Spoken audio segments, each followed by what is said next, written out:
मेरे भाइयों, आज की इस हॉरर पॉडकास्ट में मैं आपको दो कहानी सुनाने वाला हूं, जो एक लड़का और लड़की के साथ घटित खौफनाक घटना के बारे में है। तो चलिए शुरू करते हैं। मैं आपको एक बहुत ही अजीब वाकया के बारे में बताने जा रहा हूं, जो मेरे चाचा को कई साल पहले हुआ था। वो एक मुर्दा घर में अटेंडेंट के तौर पर काम कर रहा थे। रात होने वाली थी और मेरे चाचा को एक डेड बॉडी उसके परिवार को सौंपना था। इसलिए उन्होंने अपने दो दोस्तों के साथ डेड बॉडी को अपनी एम्बुलेंस में लाद लिया और डेड बॉडी को उसके एड्रेस तक पहुंचाने के लिए जा रहे थे।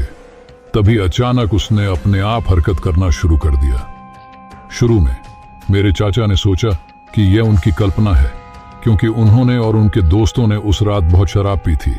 लेकिन अचानक उनकी खुशी डर में बदल गई, क्योंकि वो लाश एक जीवित इंसान की तरह उठ बैठी और उनसे और उनके दोस्तों से कहा, अपनी एम्बुलेंस यहीं रोको, मैं अपने घर जाना चाहता हूँ।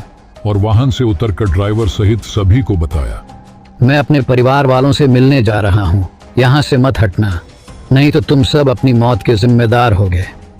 फिर वह इलाके के एक घर में गया और वापस आया और स्ट्रेचर पर लेटते ही एक बार फिर लाश में बदल गया। फिर तीनों उस घर के अंदर गए और उस आदमी के बारे में पूछा। सभी ने कहा, अंदर कोई नहीं आया। और हमारे परिवार के सदस्य की लाश कहाँ है? उनकी बातें सुनकर वे और भी भयभीत हो गए। मेरे चाचा इतने डर गए कि उन्होंने नौकरी से इस्तीफा दे दिया।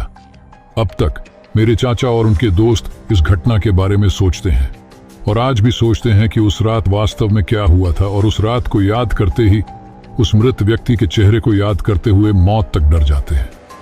दोस्तों, अब चलिए दूसरी कहानी की ओर चलते हैं। मैं आपको लगभग 22 साल पहले हुए एक बहुत ही अजीब अनुभव के बारे में बताने जा रही हूँ। मैं अपने ननिहाल में थी और अपनी चचेरी बहन के साथ मूवी देख रही थी। मूवी देखने के बाद हम ऊपर वाले कमरे में सोने चले गए। अब मैं आपको इस कमरे के इतिहास के बारे में बताती हूँ। लोग कहते थे कि यह कमरा भूतहा है, और मेरी माँ के घर में कई लोगों ने इस कमरे में ऐसा ही अनुभव किया है। हमने हकीकत जांचने के लिए कमरे में सोने का फैसला किया, लेकिन मैं आपको बता दूं कि मेरी चचेरी बहन को कमरे में कभी भी कुछ गलत महसूस नहीं हुआ। अब मुझे पछतावा हो रहा है कि मैंने इतनी बड़ी गलती कर दी। अचानक मेरी नींद खुली तो सामने दीवार पर सिर पर सींग रखे एक लंबे आदमी की परछाई देखी। मैं बुरी तरह डर गई और जोर से चीखना चाहती थी, लेकिन मुझे लगा जैसे मेरी आवाज मेरे शरीर में ही दबा दी गई है और मैंने खुद को हेल्पलेस पाया। मुझे लगा कि मैं किसी भी क्षण सांस लेना बंद कर दूंगी। फिर जब यह अचानक दीवार में गायब हो गया और घर की बिजली गायब हो गई, मैं पागलों की तरह दौड़ती हुई नीचे आई और अब तक इस घटना के बारे में किसी को नहीं बताया। मैंने प्रकृति और उसकी शक्तियों का परीक्षण करने का निर्णय लिया, लेकिन अब जीवन में कभी भी इसके साथ खिलवाड़ नहीं करने का निर्णय लिया है।